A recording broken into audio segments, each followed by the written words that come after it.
So before we launch into this week's episode, you might be interested to know about our event coming up, face-to-face event, Inspiring Prevention of Eating Disorders and Body Image Issues in London, September the 30th, Camden, London, 2023. Really hope you'll be able to make it. At the moment, it's just going to be a face-to-face event. However, if there is a lot of demand, we might be doing it online as well. So I have brought together many different professionals in the field who are passionate about the prevention of eating disorders and body image issues. So we're going to have there, obviously myself, Kath Cunahan, psychotherapy mum on Instagram, talking about the early years as foundation for good mental well-being. We're going to have the binge eating therapist there, Sarah Dosanjh, talking about the hidden eating disorders, 85% of people not being underweight with an eating disorder. We've got Dr. Kaz Bomba with diagnosis, early intervention and support, really being able to support medical professionals, teachers and more. George Mycock is going to be there of My Own Mind, talking about how eating disorder services can be improved for greater access for men and those with muscularity orientated issues. We've got Victoria Kleinsman coming to talk about body image and radical self-love. We have Rose White talking about intuitive eating principles. The eating disorder nutritionist Anne Richardson talking all about is sugar the enemy, healthy week in schools, reframing the whole way we help our children develop a healthy relationship with food. We have Jane Hartley talking about developing a healthy relationship with exercise and movement, and many more people. So I really hope you'll be able to make it. The link is in the show notes. It's $149.99, which is an absolute bargain for all these different speakers in one day. You get all your food and refreshments included, and it's a face-to-face event. It's going to be so amazing because it just feels like so long since we've been able to kind of properly really get together in these kind of spaces. So much of it has been on Zoom, and Zoom is amazing. It has been a credible thing for my business. But I'm so looking forward to just getting everyone in one space and to really have that sort of collective energy and consciousness and inspiration and transformation to really think about how we can improve things for going forward for the future. So hope to see you there. Link is in the show notes. Hello and welcome to the Eating Disorder Therapist podcast. This is a podcast to help you find peace with food and overcome disordered eating. And I'm Harriet Frew, aka the Eating Disorder Therapist, and I'm so excited to share with you all kinds of stories, tips, information and guest interviews to help you on your journey in finding peace with food. So thank you so much for listening today. Today is another bite-sized episode and a question from a lovely listener. So my listener is very aware that some people in her life, some friends, colleagues, might have a problem with food or exercise or body image in some way, but often perhaps they don't realise it, or they recognise it to some degree, but they don't really think it's serious enough maybe to get help. And very understandable, I think, isn't it, in our kind of culture where these things are often minimised or overlooked. So she's asking, how can someone be supported to start in the early stages of their recovery journey? Now, I think before I jump into this, I want to say that I think it is really hard sometimes for people to get diagnosed. Obviously, many eating disorder services are massively oversubscribed, under-resourced. So, even if you recognise you've got an issue with food and body image, even if you get referred, you're not always able to get the help that you need.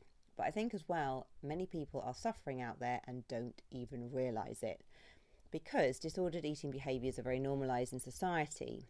And I think, in kind of recent times, this has been an ongoing thing, but I think there's been a sort of resurgence of kind of the thin ideal, even thinner ideal again recently. And several celebrities have been posting on social media their very thin physiques. Possibly they're likely struggling with their eating, but it's not talked about at all, is it? And the outer presentation is very much celebrated and liked. And, there's no sort of evidence shown to the outside world that there might be suffering going on, but I guess it's very, very likely. And I think just having compassion for people as well who are in the limelight, there's so much pressure, isn't there, to look a certain way. And I think because of those messages are so full on and intense and the thin ideal can be really reinforced by people in different industries. Someone might not even realize they actually have a problem. They might just think, I'm just sort of dieting, I'm looking after my body image and my physique, etc., etc.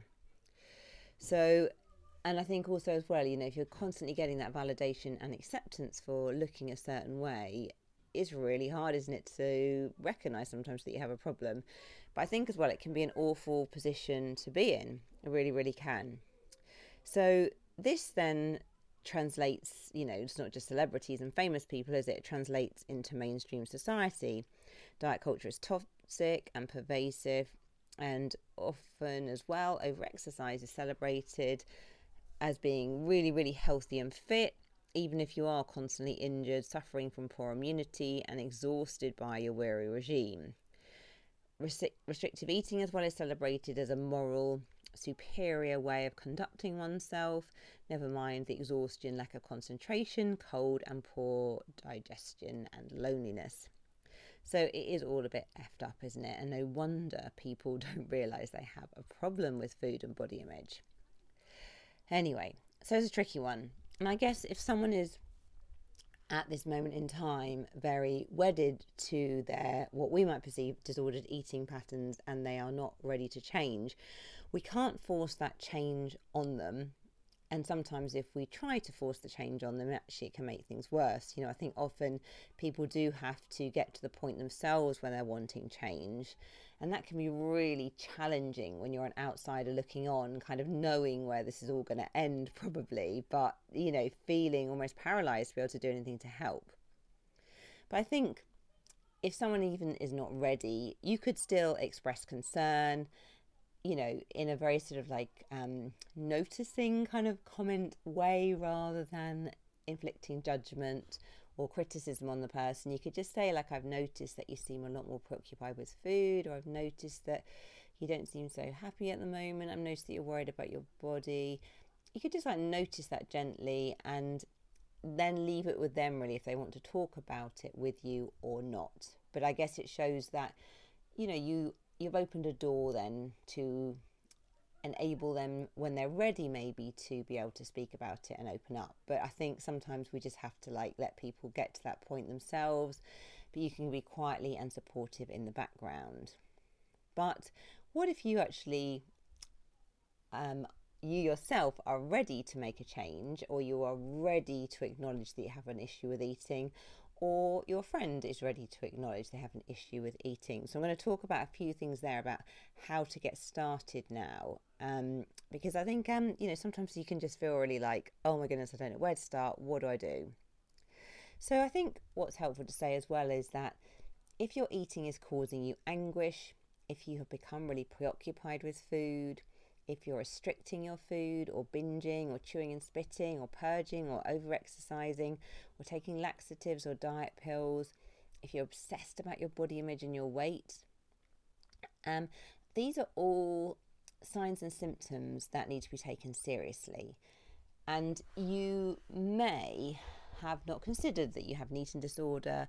You may have not considered that you even have disordered eating. You might think, well, I don't meet the sort of stereotype of what I think an eating disorder is. But I think it's really important to acknowledge that, possibly you don't have full-blown diagnostic eating disorder, but actually it could well be that you do have disordered eating or different signs and symptoms that are really impacting your life, and this needs to be taken seriously. I think what's really important to remember as well that 85% of people with eating disorders are not underweight. I'll just say that again, 85% of people with eating disorders are not underweight. So it's such a common thing that we hear people say, well, I'm not thin enough to have an eating disorder. Well, actually, if 85% of people with eating disorders are not underweight, it just really shows, doesn't it, that weight is only one factor in diagnosis, and many people are struggling with all these other behaviours that I've just talked about, but they look from the outside as though they're kind of normal weight, maybe overweight, but the signs and symptoms are not visible.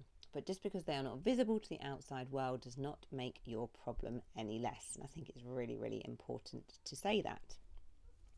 So if you recognise that you probably have got issues with food and body image, one of the very first helpful things that you can do is just to talk to someone about it, to open up, to talk to someone that you trust. And I think it doesn't matter who this is. Obviously it could be a friend, it could be a family member, it could be someone in your life who's like a kind of mentor, supportive friend, aunt, distant relative, could even be a parent. It doesn't really matter who it is, but I think the important thing is that you open up to someone where you feel that it's a safe relationship, where you feel that they're going to listen, they're going to have your back, and they can just be supportive of you. So I think that can be one of the most helpful things, because actually even saying it out loud just reduces shame, it gets it off your chest, it makes it real, and that is scary, but actually that's the first step sometimes to be able to actually move towards getting help.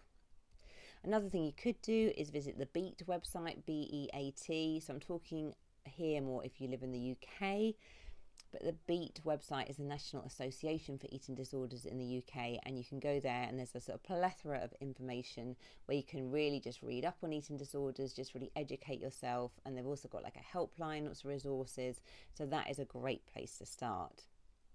Now, something else that you could also do is go and have a chat with your doctor. Now, I think it's really important to say that not all doctors are really educated and super aware of eating disorders. I think things are improving massively, but in the past, many doctors in their training got such a small amount of training on eating disorders that sometimes they are not very helpful. And I think particularly perhaps if you are, in a larger body, or you're suffering from binge eating, you may not be fully understood by all doctors. So I think if you are planning to go and speak to your doctor, it might be really helpful that when you phone up to book an appointment, that you ask to speak to someone in the surgery who has awareness of eating disorders and has some understanding and knowledge, because that is just really, really helpful, because having the sort of right supportive response from a GP can be massively, massively, massively validating and helpful. And, again, that can be really just such an important step on the journey. So what else can you do? Well, what you can do as well is just start listening to podcasts. So if you're listening to this one, obviously you're doing that already. Maybe reading books, starting to educate yourself. Possibly, if it is helpful to you, you could use social media in a helpful way. There's lots of people on social media who are in recovery and sort of posting educational, informative posts. I say with social media, you do have to be a bit careful. There's also quite a lot of material on there that's massively triggering. But I think if you sort of generally search for intuitive eating, body neutrality, eating disorder recovery kind of hashtags, you are more likely on the whole to find supportive content. And there is such a lot available these days. I think I'm very aware that when people come to therapy these days, they're often quite educated about some of the different skills and strategies that can be used in eating disorder recovery, because they've accessed it all on social media before already. So massively helpful. And you could even, if you're feeling ready, think about support from a coach or a therapist. And if you're looking, I'm talking again from the UK here, but if you're looking for NHS support through the National Health Service, your doctor would be able to refer you to a local service. But again, it would depend on you meeting certain criteria sometimes. And historically, eating disorder services have been incredibly under-resourced and often only able to take people on when they are super, super, super unwell, which is really invalidating for most other people who are struggling with eating disorders but then can't get the help. And not to invalidate anyone who is really, really struggling, understand, if you're really, really struggling, you need to be a priority and to be seen. But it also could be worth investigating private therapy as well. And I know we're in a financial crisis, and sometimes therapy can seem really expensive and almost like a luxury thing. But I think for many of us, we will spend money on beauty treatments or meals out or other things. And there is no price, I think, sometimes for your mental health. I know for myself, during my 20s, I had a lot of therapy, which I paid for myself because there just wasn't any NHS eating disorder support available back then. And it has been invaluable. I think without having that therapy, I would be in a very different place than I'm in today. So, I think it's worth thinking about and exploring options. And a lot of places as well will offer sort of like reduced rates if you're a student or on a low income. So it's worth exploring and investigating. And you could also talk to BEAT, the Eating Disorders Association, about that. So those are a few starting points. Now, something else that you might want to think about if you feel ready to try and understand your eating disorder or your eating issue or whatever it is that's going on, you could try and understand it a bit more from a psychological perspective. Now, if you would like to do this, you might want to grab a pen and paper and you can make a few notes as we're going along. What you might want to do as well is stop and pause the podcast in different places so you can sit and reflect and write things down. What you also might want to do is you might want to listen to the whole thing through first and then maybe come back to it when you've got a bit more time to really think about it and reflect on the things. So it's really up to you. So on a surface level, I guess sometimes it can feel slightly crazy or confusing. Like, why can't I just eat? Why am I binge eating? Why can't I just stop exercising? Why can't I just accept my body? All these questions. So we have to remember here, as BEAT, the ED charity, says, it's not about food, it's about feelings. So you might be thinking, and I think this is very normal in our fast, quick fix, solution-based society, you might think, I just need a 3-step plan or like a meal plan or something just to help me get back on track and everything will be okay. But if you have an eating disorder or disordered eating, it is a psychological coping strategy and it tends to run a bit deeper than just being about food. So before you can even address your eating, you need to show yourself some compassion and understanding and just have a bit of a think about why might you be using food, not eating, or whatever disordered eating pattern you're in to cope and to explore this first. So you might be thinking, I have no clue. It just doesn't make sense. So don't worry, because I'm going to be talking you through bits and pieces of this. But I say to approach it as a scientist. Try and consider that even if right now you have no idea why you have developed these issues with food, just try and approach it as a scientist. Think about, I want to try and understand this better. Approach it with curiosity and compassion, not judging yourself. And once you begin to understand a bit more about why, it can open the door as well to consider different alternative and healthier coping strategies. So let's dig deeper into the possible whys. So I guess no one sets out to use food as a coping strategy. It's usually an unconscious decision. It becomes like a life raft to cling to when life throws turbulence and uncertainty at your door. So it's very helpful to view an eating disorder through this psychological lens, almost as a desperate attempt to survive and be okay. It's not just about selfish vanity or worrying about how you look. It's eating disorders run so much deeper than this. Of course they do. But I think when we can start to view the eating disorder through this lens, it opens the door to compassion and understanding about why you might be using food in this way. So initially, an eating disorder often offers respite and safety, whether it be through distraction in controlling food portions or numbing pain, maybe through emotional eating. But I guess what happens is, although in the short term you might get some relief from some of the other problems that are going on in your life, usually the eating disorder, the disordered eating, actually starts to cause more anguish and grief, and you almost have like another set of problems on top of what you were dealing with in the first place. So things can quickly unravel. And I think as well, what's tricky is once you're on this kind of disordered eating path and you're really preoccupied with food, it can feel really, really tricky to get off it, because it's almost like, I think once we start to shift our relationship with food, we can't just like almost jump back across the river to the other side where we were before. It takes a few steps, sometimes several steps to get back to that point again. And particularly if we've been using food to cope for a period of time, again, I think the longer that we've been doing something or using something, the more it becomes habitual and the harder again it can feel to change.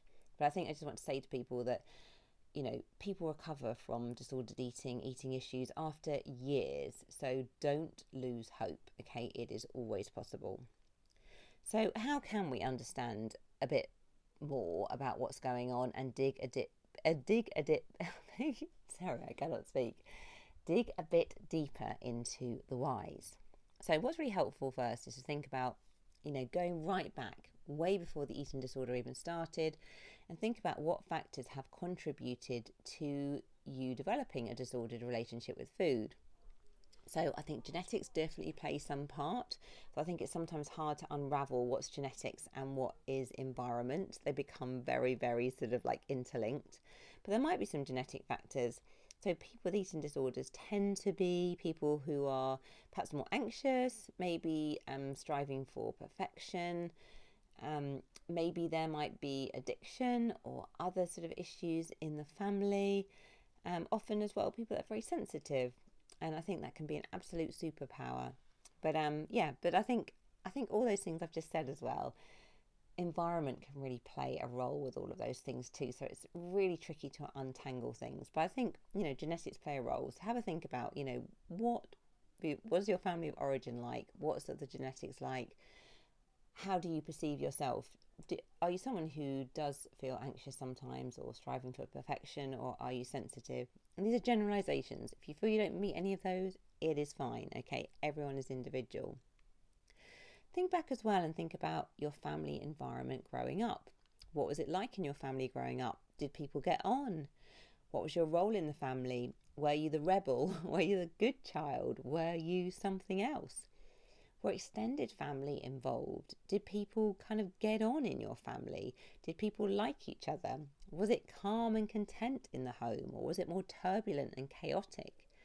And were there any significant events in your family, when you were growing up? Were there any bereavements, maybe any divorces or illnesses or issues with siblings? Yeah, have a think about, what happened as you were growing up that may have just impacted your well-being and mental health. So did you experience any trauma or abuse when you were growing up? Because, if you did, this is probably very understandably going to have impacted your mental health, your well-being. And if you did experience these things, how was it dealt with? Did you have any support? Were there other adults looking out for you? What happened? Again, something helpful to reflect on. You might think, well, actually, I had a really good childhood. There was nothing that I think really impacted me. I think everything was just, pretty good, and I have no complaints. But have a think as well about, were you able to express your feelings growing up? Were you able to feel heard and understood by people around you? Because I think sometimes as well, we can feel very loved by our families. We can have all our physical needs met, but sometimes for whatever reason we don't get our emotional needs fully met. And I think this is having compassion for parents, grandparents, etc. because of in the UK, I'm thinking particularly, and I'm sure this is true for many other places too, but I think back in the day no one really got any help with their mental health. No one really understood the importance of emotional validation and mental health and emotional support and all these things. So we're often being parented by parents, and parents were parented by their parents, and they were people that had often experienced quite a lot of trauma or abuse or overlooking of their needs without any help. They just had to sort of suck it up and be fine and have the stiff upper lip and struggle through life with mental health problems sometimes without any support. So someone can only help you with your own, they can only parent you really based on the kind of parenting they have received, or if they've done a lot of personal development work on themselves. So it's just really helpful just to reflect really, what was it like at home? And your parents may have been doing the absolute best they could at the time, but if they were experiencing their own emotional wounding from their own upbringing, they're going to be probably bringing some of that into their relationship with you. It's just a very natural thing that happens. So have a think about that. And think about your early relationship with food and what was it like in the home? Were you allowed to have free access to food? Did you have regular meals prepared for you? Did you have anyone in the family who was dieting a lot? Was there any kind of weight stigma or fat phobia? Just reflect really on what it was like at home and just think about, how that might have impacted you. Because I think back in the day as well, it was just a very natural thing that, perhaps someone in the family would be dieting and then they would take their kind of teenagers along to diet club in their early teens and see that as a very helpful and normal thing to do, which, we know now that's extremely unhelpful and not very supportive at all. But, with the best will in the world, that might have happened to you, and that's going to have really influenced your relationship with food. Also as well, perhaps comments about your body. Was there sort of weight stigma? Was there fat phobia in the home? I think, there's a lot of stigma in society and a lot of unconscious stigma and conscious stigma. But we might have sort of grown up hearing a lot of talk about bodies, a lot of negative comments about certain types of bodies, and a lot of kind of comments on different bodies of different people in the family. And you might have even been labelled in relation to your body, like the kind of the tall one or the skinny one or the, I don't know, anything, that we can be labelled and pigeonholed from very young. Think as well about school. How did you get on at primary school? How did you get on at secondary school? Were you ever bullied? Did you feel that you fitted in? Did you have good friendships? So I think, again, if you're kind of growing up and you don't feel that you fit in, you feel a bit on the outside, you feel that you don't like yourself very much really, or maybe you feel like you just can't connect with people, that can really lead to a lot of feelings of low self-worth and a lot of isolation. And that can be quite a trigger sometimes for eating issues. So have a think about all of these things really, and then think about as well, how did you feel about yourself deep down, do you think, growing up? Did you feel good enough? Did you feel worthy? Did you feel deserving of good things? Did you feel lovable? Did you feel likeable? And these can be sort of called our core beliefs, how we feel about ourselves really deep down. So that could be helpful to think about, and to think about how you're feeling today about yourself. Do you feel good enough and worthy today or not?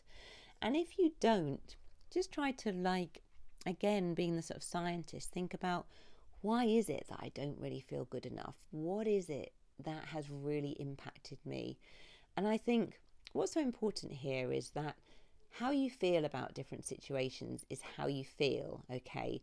Now, someone in the past may have had no intention to hurt you, or they may have said a one-off comment with no thought about it and no understanding or consideration about how that may have impacted you.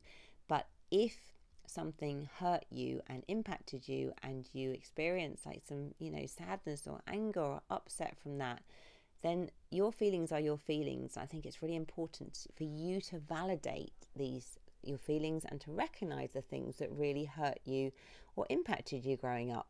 And you don't have to be kind of feeling rageful and blaming here. It's just trying to understand things better and to give yourself that kind of compassion and understanding. Now, often as well, what can happen is things happen when we're growing up.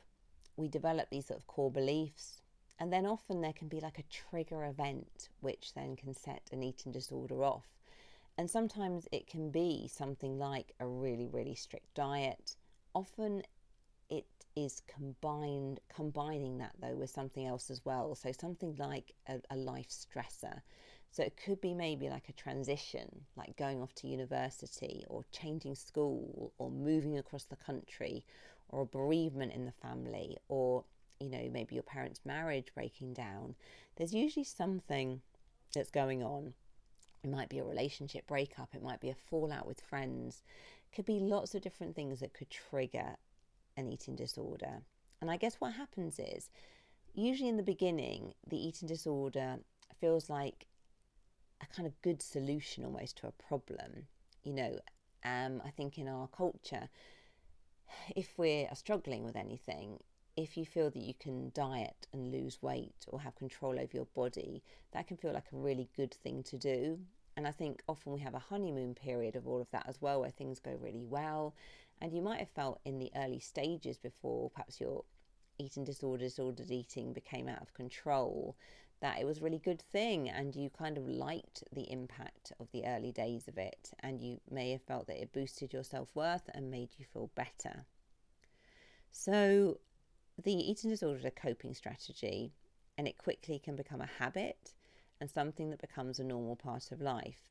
And unintentionally, you can then sort of get caught in very sort of perpetuating cycles with the disordered eating, which entrenches things further. So say, for example, if you are restricting your eating, then this starts to lead to binge eating, and then you don't like the binge eating, so you restrict your eating even more, and then you end up binge eating more, and it becomes like a cycle. And this can happen very easily, and sometimes then it can feel really hard to break. So so have a think about for yourself, was there a trigger event? Was there a trigger event that set things off? Because I think often things happen in our childhood which almost sow the seeds for perhaps low self-worth, or making us vulnerable to managing stresses or difficult situations, but then there's usually something that maybe triggers it off. And it's usually some kind of diet or wellness plan or intermittent fast or something radical around food and changing the body, which is then often coinciding with a kind of stressful situation. And we're kind of probably using the dieting kind of as a distraction, a control mechanism, a way to numb painful feelings, something that makes us feel safe and secure. And then I think the final kind of piece of the puzzle is that, obviously we have these childhood things that influence us, the predisposing factors. We form these core beliefs. We then have the trigger event.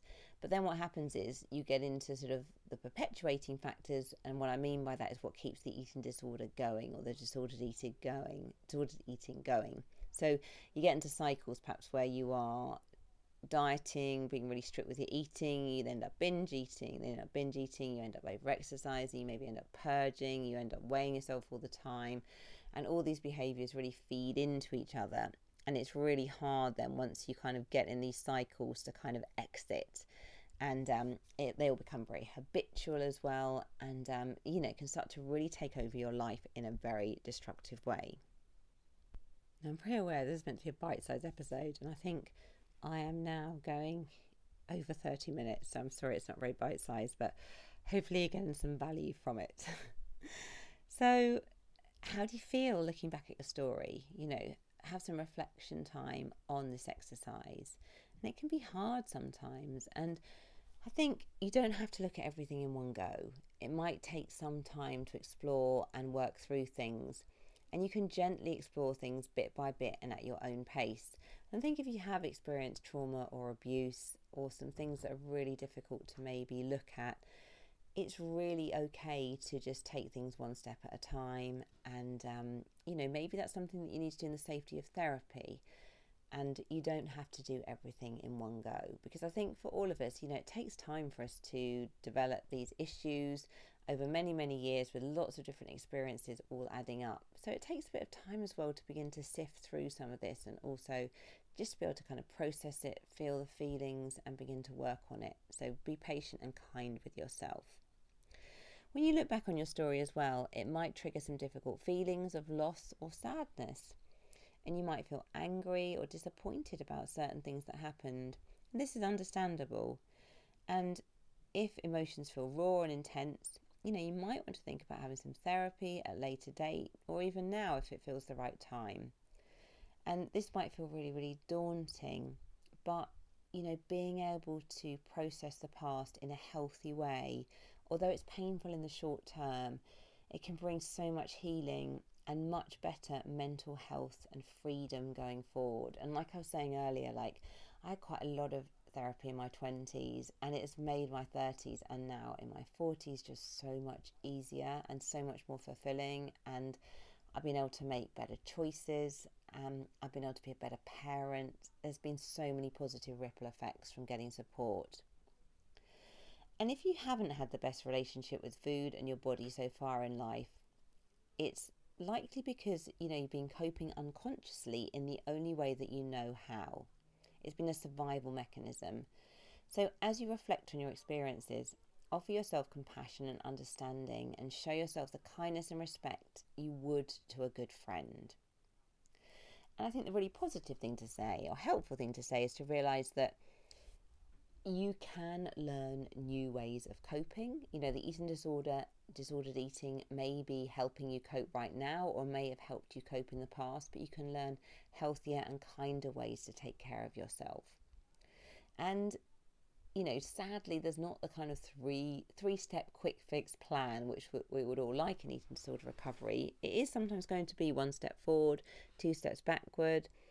It's going to take a bit of time because it's taken time for you to get to this point, so it takes time for you to heal as well. But work to embrace this sort of imperfection, this bumpy road, as part of the normal process of change, rather than seeing things in a very sort of black and white way as success or failure, or thinking that you've got to kind of snap out of it.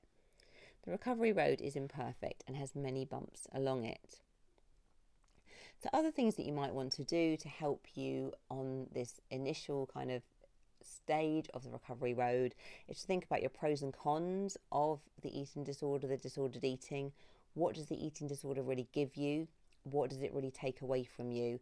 And this is an exercise to work on your motivation, and it's also a way for you to understand your eating disorder better, so you can really understand why you are using it, because it may not seem very logical when you first explore this, but actually probably when you look at the different stresses that are happening in your life, or were happening in your life, that are probably not even food related, you can probably have some compassion and understanding towards yourself in realising why you have maybe used food as a way of coping.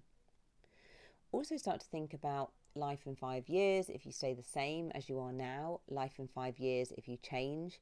Sometimes this can really help with our motivation to think about where we're going. And if you are feeling that you really want to make some steps and to begin the recovery road, you can even think about, what are you going to get well for? What is it that you want to do? What's important to you in life? What experiences do you want to have? What relationships do you want to have? Where do you want to go? What do you want to be doing? What's your purpose? What brings you alive? What do you really, really enjoy doing? And it doesn't matter if you have no clue at this stage, but just try and connect on a very basic level and think about perhaps what you used to enjoy doing as a child, because that can be a clue into this. And also, if you feel like you want to make further changes, you can even start to think about having some structure with your eating. If you're in a restrictive eating cycle, you can maybe start to think about eating regularly, having a bit more balance with your eating, and just take a baby step with that. Start from wherever you are at. And I would say again, if you are doing things in relation to body image that are very triggering and unhelpful, things like weighing yourself lots, or looking in the mirror and body checking, or doing lots of comparisons on social media, see if you can start to reduce some of those behaviours, because of those things are going to really help, because whatever we focus on expands. So if you are weighing yourself, for example, multiple times per day, you're going to be having so many thoughts around weight, which are going to lead to a lot of feelings and behaviours, and it's going to kind of keep you in that cycle. Okay, so I hope that's given you a few things to think about. I hope you enjoyed the episode. And yes, if you're not following me already, do seek me out on Instagram at the Eating Disorder Therapist _. And for further support of your relationship with food, do go to the eatingdisordertherapist.co.uk. And if you enjoy this podcast, I would be so grateful if you would follow, rate and review, as it helps it reach so many more listeners. Thank you so much for listening today. And one more thing to say is, if you enjoy this podcast and you want more of this type of content, you can join my bite-sized eating disorder therapy. The link is in the show notes. It's £5 per month, and you can try it firstly for 1 week for free. So hope to see you there. And thank you so much for listening, and I look forward to sharing another podcast episode with you very soon.